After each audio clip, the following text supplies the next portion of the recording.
स्मृति ईरानी 2004 में चांदनी चौक सीट से लड़के हार चुकी हैं। फिलहाल स्मृति ईरानी राज्यसभा से सांसद हैं और बीजेपी की राजनीति में मोदी कैंप की मानी जाती हैं। छोटे पर्दे पर तुलसी का किरदार निभाकर घर घर में लोकप्रिय हुई थी स्मृति ईरानी।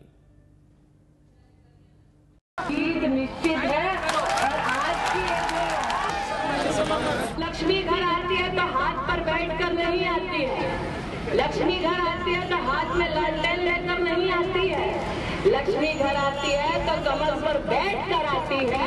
इसलिए इस चुनाव में अपने घर लक्ष्मी ले आओ। नमस्कार, मैं हूँ स्मृति ईरानी। जी हाँ, आपकी तुलसी और मैं एक बार फिर आई हूँ आपके आंगन में।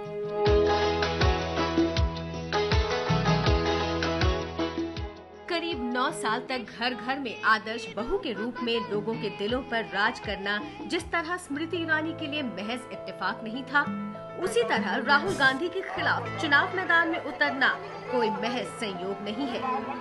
मुझे किसी ने कहा कि सर राहुल गांधी आने वाले हैं।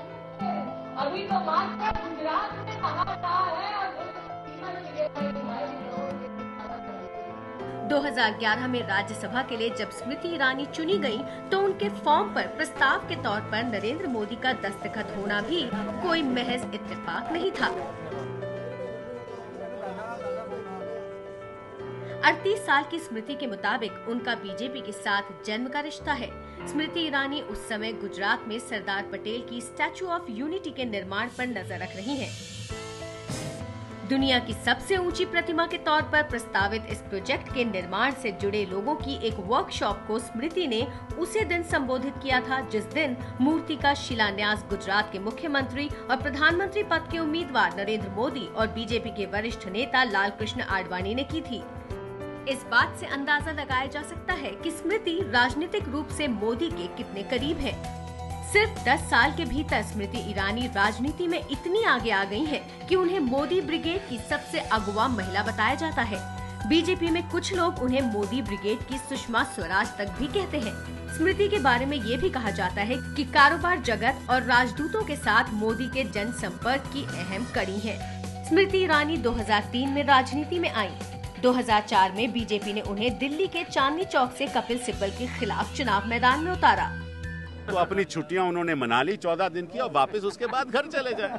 तो सिब्बल साहब मुझे ऐसे ही ब्रश ऑफ कर रहे थे बहुत पहले और आज भी कर रहे हैं, तो it's a contradictory way of behaving. इस लोकसभा चुनाव में ईरानी यूं तो हार गईं, पर पार्टी में उनका राजनीतिक ग्राफ बढ़ता चला गया। 2004 में ईरानी को भारतीय जनता पार्टी की महाराष्ट्र युवा इकाई का उपाध्यक्ष बनाया गया। 2010 में स्मृति बीजेपी महिला मोर्चा की अध्यक्ष बनाई गयी और 2013 में उन्हें बीजेपी का उपाध्यक्ष बनाया गया। पंजाबी मराठी पिता और बंगाली असमी मां की बेटी स्मृति का जन्म दिल्ली के निम्न मध्य वर्गीय घर में हुआ था। स्मृति के माता पिता अपनी बेटी को लेकर बड़े सपने नहीं देखते थे। उनकी इच्छा यही थी कि स्मृति की शादी किसी अच्छे लड़के से हो जाए, लेकिन सिविल सर्वेंट या पत्रकार बनने का सपना देखने वाली स्मृति एक दिन बैग लेकर मुंबई के लिए रवाना हो गयी। मुंबई में स्मृति को काफी संघर्ष करना पड़ा। बांद्रा के एक मैकडॉनल्ड्स पर स्मृति टेबल और फर्श साफ करने का काम करती थी। एक शो के दौरान स्मृति की मुलाकात एकता कपूर की माँ शोभा कपूर से हुई। इसके बाद स्मृति ने पीछे मुड़कर नहीं देखा। बड़ी चाची, मल्ली चाची, छोटी चाची, गुड मॉर्निंग। वाह बापूजी, जय श्री कृष्ण। तुलसी आई है सबकी चीजें लेकर। तुलसी उभरती हुई मिडिल क्लास महिला का प्रतीक बन गई थी। खेलने वाले बैठ के देखेंगे, नए खिलाड़ी खेल ये खेलेंगे। हर कोई तुलसी को अपनी बेटी, बहन या बहू के रूप में देखना चाहता था।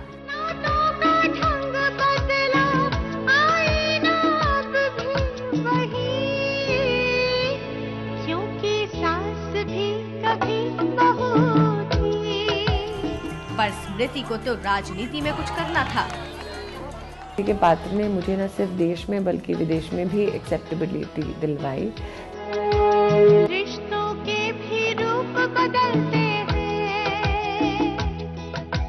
नए नए सांचे में ढलते हैं। लेकिन उससे ज्यादा अगर तुलसी के पात्र ने कुछ किया, वो ये कि देश में हर परिवार में मुझे एक खास जगह दिलवाई, एक सम्मान दिलवाया।